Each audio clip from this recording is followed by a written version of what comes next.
ৰাজ্যত বানে লৈছে সংহাৰী ৰূপ। ব্ৰহ্মপুত্ৰৰ পানী বৃদ্ধি পোৱাতে চৰ অঞ্চল এতিয়া প্লাবিত হৈছে। চৰ অঞ্চলসমূহত চলিছে এতিয়া উদ্ধাৰ অভিযান।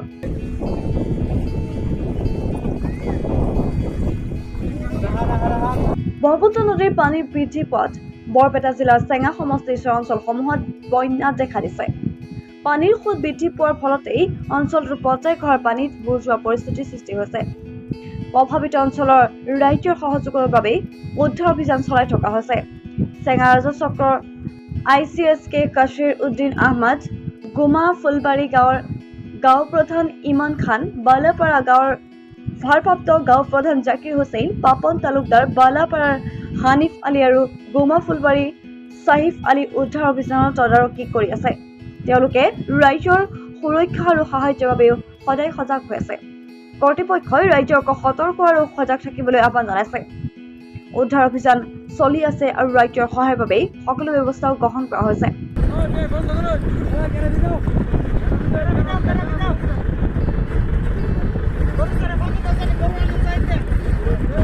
আজি অসমৰ যিটো বান পৰিস্থিতি, এই পৰিস্থিতিৰ ওপৰত নিৰ্ভৰ কৰি আৰু প্ৰাকৃতিক দুৰ্যোগ আৰম্ভ হৈছে। এই দুৰ্যোগৰ ওপৰত নিৰ্ভৰ কৰি চেঙা ৰাজহ চক্ৰৰ বিষয়া মহোদয়ৰ নিৰ্দেশ মৰ্মে মই ফছৰুদ্দিন আহমেদ, চেঙা ৰাজহ চক্ৰৰ ICSK আৰু লাটমণ্ডল হয়, আৰু ৰাজহ চক্ৰৰ অন্তৰ্গত গুমা, ফুলবাৰী, বালাপাৰা,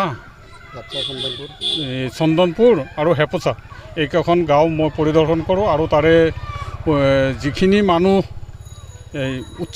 উঠাব লগা আছিল, বানপানীত আবদ্ধ হৈ আছিল, সেই মানুহ আৰু গৰু ছাগলী আমি উদ্ধাৰ কৰি স্থায়ী কেম্পত আমি জাগাত ঠাই দিছোঁ তেওঁলোকক। এতিয়া এইখিনিয়ে।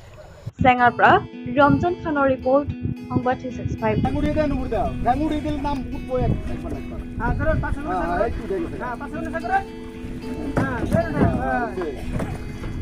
দুৰ্বল হয়ে গেছে